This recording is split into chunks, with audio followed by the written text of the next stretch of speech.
Hello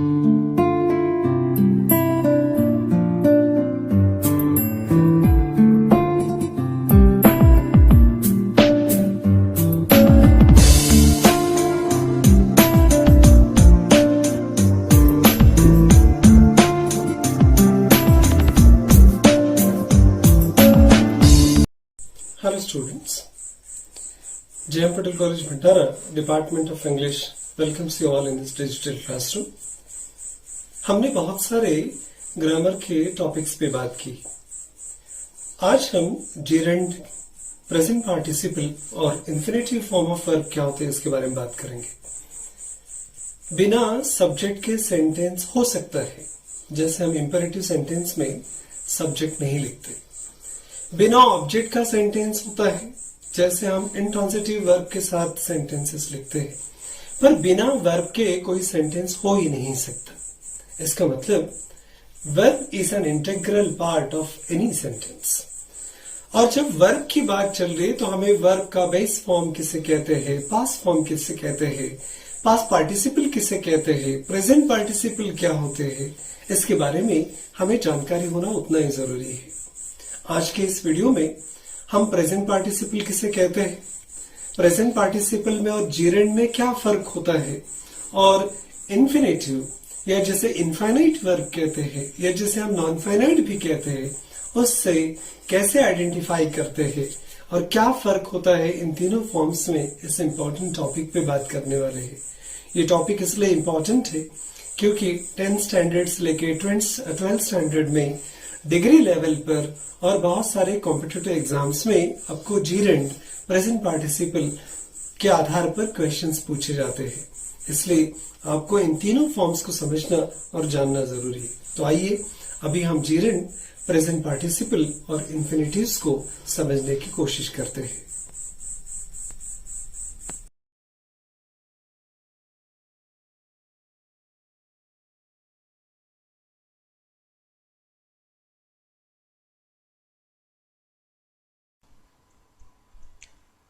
आज के इस इंपॉर्टेंट वीडियो में हम प्रेजेंट पार्टिसिपल, जेरेंड और इंफिनिटिव को समझने की कोशिश करेंगे। ये तीनों शब्द वर्ब इस कॉन्सेप्ट से रिलेटेड है। जब भी हम प्रेजेंट पार्टिसिपल, जेरेंड या इंफिनिटिव की बात करेंगे तो इनका डायरेक्ट रिलेशन वर्ब के साथ, वर्ब के फॉर्म के साथ है। कुछ वर्ब के फॉर्म समझने की कोशिश करते हैं, जैसे eat, eat, ये फर्स्ट फॉर्म ऑफ वर्ब है जिसे हम बेसिक फॉर्म ऑफ वर्ब कहते हैं। इन सारे कॉन्सेप्ट को समझना इसलिए जरूरी है ताकि हम प्रेजेंट पार्टिसिपल क्या होते हैं, उन्हें जेरेंड कब कहते हैं और इंफिनिटिव फॉर्म ऑफ वर्ब क्या होते हैं, ये समझने में आसानी हो। वर्ब का जो सेकंड फॉर्म है एट, ये पास्ट फॉर्म ऑफ वर्ब करके जाना जाता है। वर्ब का थर्ड फॉर्म आपको पता है, eat, eaten, eaten। Third form of verb is known as past participle. अब हम सबसे इंपॉर्टेंट कॉन्सेप्ट को डिस्कस करेंगे। वर्ब का फोर्थ फॉर्म है ईटिंग। इस वर्ब के फोर्थ फॉर्म को हम प्रेजेंट पार्टिसिपल कहते हैं। प्रेजेंट पार्टिसिपल और जेरेंड में क्या फर्क होता है, हम इसे आगे डिस्कस करने वाले हैं। वर्ब को और एक फॉर्म में रिप्रेजेंट किया जाता है जिसे टू लगाकर हम लिखते हैं, टू ईट। इसे इनफाइनाइट फॉर्म ऑफ वर्ब कहते हैं। आप इसे इन्फिनेटिव कह सकते हैं या इसे नॉन फाइनाइट वर्ब के नाम से भी जानते हैं। अब प्रेजेंट पार्टिसिपल क्या होते हैं और कैसे यूज किए जाते हैं इंग्लिश में, इसके बारे में भी बात कर लेते हैं। प्रेजेंट पार्टिसिपल का सिंपल सा मीनिंग होता है, it is a verb of ING form used in continuous tense. ये वर्ब का आईएनजी फॉर्म है जो हम हमेशा कंटिन्यूअस फॉर्म में लगाते हैं, वो प्रेजेंट कंटिन्यूअस हो, पास्ट कंटिन्यूअस हो या फ्यूचर कंटिन्यूअस, या फिर present perfect continuous, past perfect continuous या फ्यूचर परफेक्ट कंटिन्यूअस टेंस हो।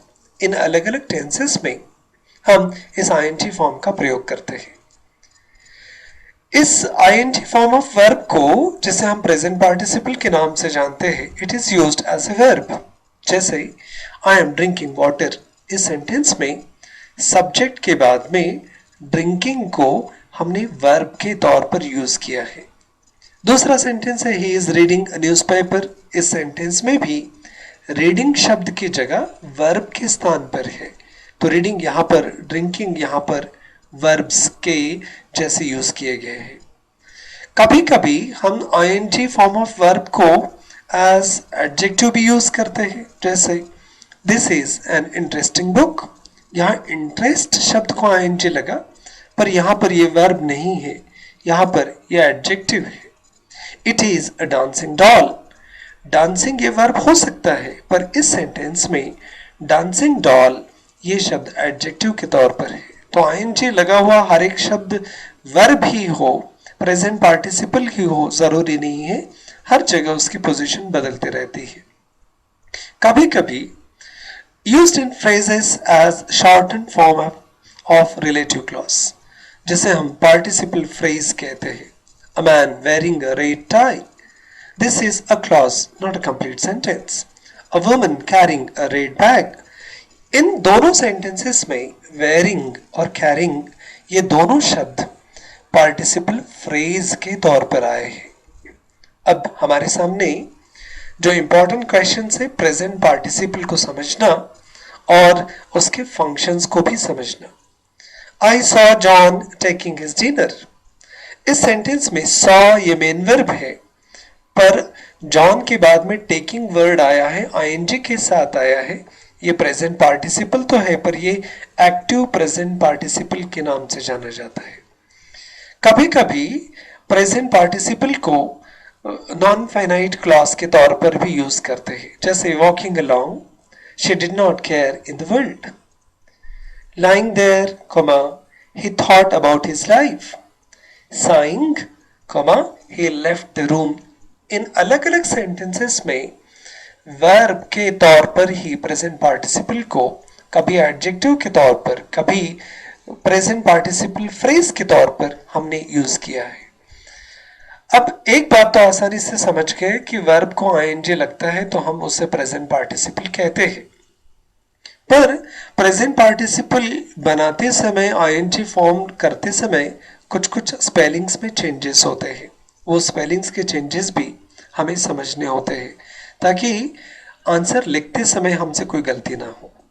जैसे यहाँ फर्स्ट एग्जाम्पल है कि ing सफिक्स को ऐड करते समय स्पेलिंग में किस किस प्रकार के चेंजेस होते हैं, ये भी आप समझ लीजिए। जैसे राइट शब्द है, राइट के एंड में ई अल्फाबेट आया है, और रूल क्या कहता है, जब भी किसी वर्ब के एंड में ई आता है तो ing लगाते समय हम उसे ओमिट करते हैं, गायब करते हैं, तो स्पेलिंग चेंजेस दिखाई देते हैं। फिर राइट का स्पेलिंग क्या होगा, WRITING, ई यहां पर हमने ओमिट कर दिया। पर आगे चलकर ये रूल क्या कहता है, जैसे SEEC में है, अगर किसी वर्ब के एंड में डबल ई आता है तो नथिंग इज ओमिटेड और ing सफिक्स लगा दिया जाता है, तो सीइंग का स्पेलिंग SEEING हो जाता है। तीसरा एक इंपॉर्टेंट कन्वेंशन है, यहाँ पर एक रूल है, किसी भी वर्ब का एंड अगर कंसोनेंट से होता है और उसके पहले यदि एक वॉवेल आता है तो ऐसे वर्ब्स को ing लगाते समय आखिरी का जो अल्फाबेट होता है उसे हमें डबल लिखना पड़ता है। Verb ending with consonant having one vowel before, in such circumstances last alphabet is written double. For example, cutting, running, hitting. एक बात हमेशा एक इंपॉर्टेंट हिंट के तौर पर ध्यान में रखिए, डबल होने वाला या अल्फाबेट डबल होने वाला ये जो रूल है, ये छोटे वर्ड्स को, स्मॉल वर्ब्स को ज्यादा इफेक्टिवली लागू होता है। अब वर्ब का एंड अगर कॉन्सोनेंट से हुआ, उसके पहले अगर एक वॉवेल आया तो डबल होता है, पर फोर्थ जो रूल है वो ये कहता है कि यदि वर्ब का एंड कॉन्सोनेंट से हुआ है पर उसके पहले अगर दो वॉवेल आते हैं तो अल्फाबेट डबल होने वाला ये जो रूल हमने बताया वो यहाँ पर लागू नहीं होगा। If there are two vowels before last consonant, the last alphabet is not doubled. For example, treating. ऐसे बहुत सारे वर्ब्स आपको मिल जाएंगे, ईटिंग है, ट्रीटिंग है, ये इस श्रेणी में आते हैं। पांचवा एक इंपॉर्टेंट रूल है जिसे आपको ध्यान में रखना पड़ेगा। अगर किसी वर्ब के एंड में आई ई ये अल्फाबेट्स आते हैं तो आईएनजी लगाते समय आई ई का रूपांतर हम वाई में करते हैं। बहुत सारे स्टूडेंट्स को ये रूल पता नहीं होता, इसलिए आपको इस रूल को जानबूझकर समझना पड़ेगा, ध्यान में रखना पड़ेगा। जैसे for example die, D I E, verb के एंड में आई ई अल्फाबेट्स आए हैं, आईएनजी लगाते समय आई ई को आप वाई में कन्वर्ट करके spelling D Y I N G ऐसा लिखना। एल आई ई लाई का मतलब होता है झूठ बोलना, पर जब आईएनजी लगाते हैं तो आई ई का रूपांतर वाई में हो जाता है और वो L Y I N G ऐसा शब्द दिखाई देता है। हमने कहा कि आई ई का रूपांतर वाई में करना, पर वाई का रूपांतर आई ई में हो जाएगा ऐसा नहीं कहा। सिक्स रूल भले ही इंपॉर्टेंट नहीं है पर ध्यान में रखना जरूरी है, क्योंकि आप अपना लॉजिक लगाएंगे तो नियम को उल्टा कर सकते हैं, पर वैसा नहीं होता। प्ले शब्द में वर्ब का एंड वाई से हुआ है, पर अगर वर्ब के एंड में वाई आते हैं तो उसमें बिना किसी परिवर्तन के आपको आईएनजी लगाना है। If verb ends with Y, add ING without any change. इस प्रकार से प्रेजेंट पार्टिसिपल्स बनाते समय कौन कौन से स्पेलिंग्स के चेंजेस होते हैं, इस इंपॉर्टेंट बात को हमने डिस्कस किया। अभी प्रेजेंट पार्टिसिपल ये कॉन्सेप्ट हमें समझ में आ गई। प्रेजेंट पार्टिसिपल का आसान मतलब क्या होता है कि वर्ब को जब आईएनजी लगता है और वो वर्ब के जैसा ही काम करता है तब हम उसे प्रेजेंट पार्टिसिपल कहते हैं। प्रेजेंट पार्टिसिपल में और जीरेंड में क्या फर्क है, अब हम इसे समझने की कोशिश करेंगे। जीरेंड भी आईएनजी फॉर्म ऑफ वर्ब का ही फॉर्म है। It is the ING form of verb, पर फर्क क्या पड़ता है, it is used as a noun. जब किसी भी वर्ब को आईएनजी लगता है और वो नाउन के तौर पर यूज किया जाता है तब उसे हम जीरेंड कहते हैं। ये नाउन जिसे हमने जीरेंड कहा है इसे वर्बल नाउन के तौर पर भी जानते हैं। जैसे एक एग्जाम्पल है आपके सामने, a cat is running after rat. इस सेंटेंस में अ कैट सब्जेक्ट है और सब्जेक्ट के तुरंत बाद रनिंग शब्द आया है, तो यहां पर ये वर्ब है, इसलिए यहां पर हम वर्ब को प्रेजेंट पार्टिसिपल कहेंगे। पर दूसरा सेंटेंस देखिए, running is my hobby. Run शब्द को आईएनजी लगा, शब्द बन गया रनिंग, पर रनिंग ये शब्द सब्जेक्ट के स्थान पर आया है जहां पर हम नाउन लगाते हैं, नाउन यूज करते हैं। रनिंग इज माई हॉबी, इस सेंटेंस में सब्जेक्ट के स्थान पर रनिंग शब्द आने के कारण इसे हम जीरेंड कहेंगे। नेक्स्ट सेंटेंस है, मेघा लाइक्स रनिंग। लाइक्स ये शब्द इस सेंटेंस में वर्ब है, पर रनिंग शब्द कॉम्प्लीमेंट की जगह ऑब्जेक्ट की जगह पर आया है, तो हम उसे प्रेजेंट पार्टिसिपल नहीं कहेंगे, उसे हम जीरेंड कहेंगे।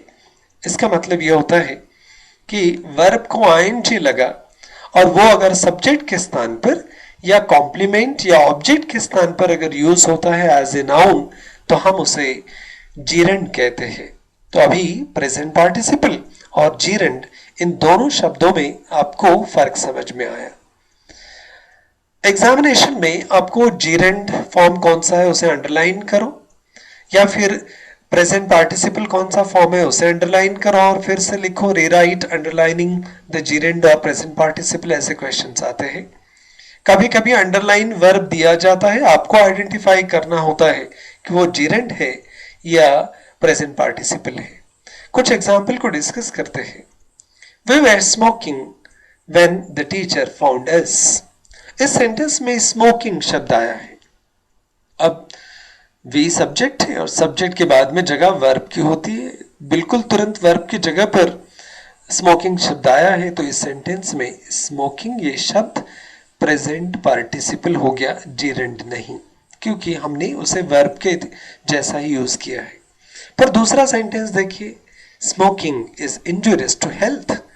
स्मोक को हमने आईएनजी लगाया, वो शब्द स्मोकिंग बन गया, पर स्मोकिंग शब्द हमने यहां सब्जेक्ट के स्थान पर रखा है और सब्जेक्ट के स्थान पर या तो नाउन होते हैं या प्रोनाउन होते हैं, और जब भी किसी शब्द को आईएनजी लगाकर हम नाउन के जगह पर यूज करते हैं, नाउन जैसा यूज करते हैं, तो उसे हम जीरेंड कहते हैं। तो smoking is injurious to health, इस सेंटेंस में स्मोकिंग शब्द जीरेंड हो गया।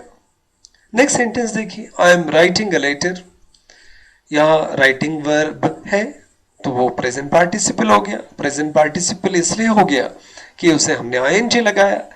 पर दूसरे सेंटेंस में I am reading a book, इस सेंटेंस में भी रीडिंग वर्ब है, वर्ब के स्थान पर आया है और आईएनजी लगकर आया है, इसलिए हम उसे प्रेजेंट पार्टिसिपल कहेंगे। पर नेक्स्ट सेंटेंस देखिए, I stopped reading and started writing. In sentences में रीडिंग शब्द ऑब्जेक्ट के स्थान पर है, राइटिंग शब्द ऑब्जेक्ट के स्थान पर है और स्टॉप्ड और स्टार्टेड ये वर्ब है। तो reading is used in place of object, in place of complement. Writing is used in place of complement. Therefore, these both the words are gerund in these sentences. एक और example discuss करते हैं। A dog is barking. Subject है, subject के बाद में verb किया, verb को आईएनजी लगाया, तो बार्किंग यहाँ डेफिनेटली प्रेजेंट पार्टिसिपल है।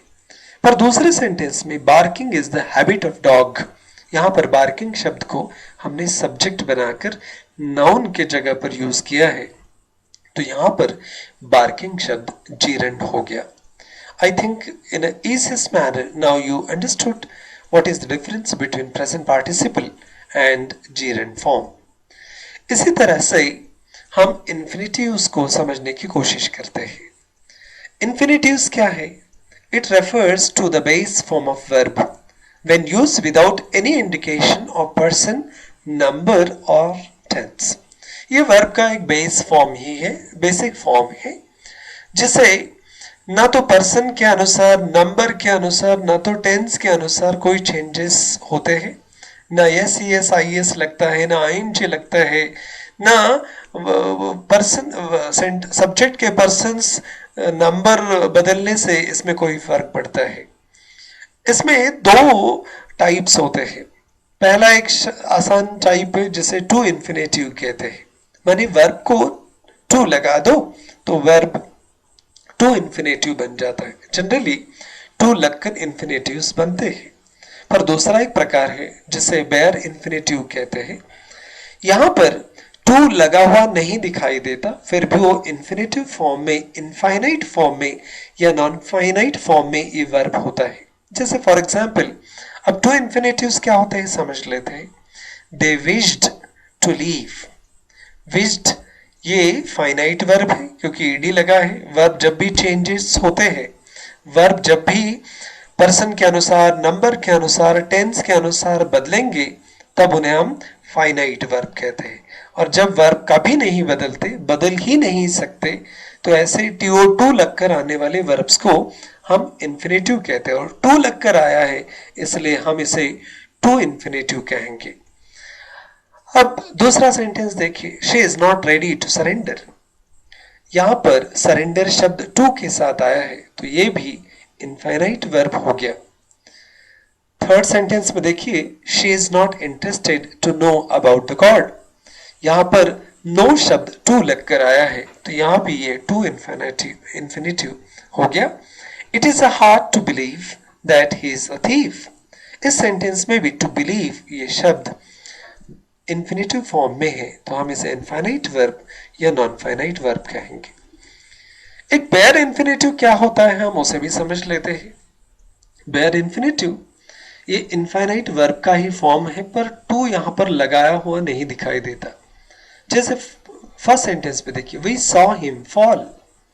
यहां सॉ मेन वर्ब है, वो फाइनाइट वर्ब है, और हिम के बाद में फॉल शब्द आया है, उसमें S E S I S नहीं लगा है, आईएनजी नहीं लगा है, वर्ब का बेस फॉर्म है और उसको बिल्कुल ओरिजिनल फॉर्म में ही यूज किया गया है, तो ऐसे शब्द को बेयर इन्फिनेटिव कहते हैं।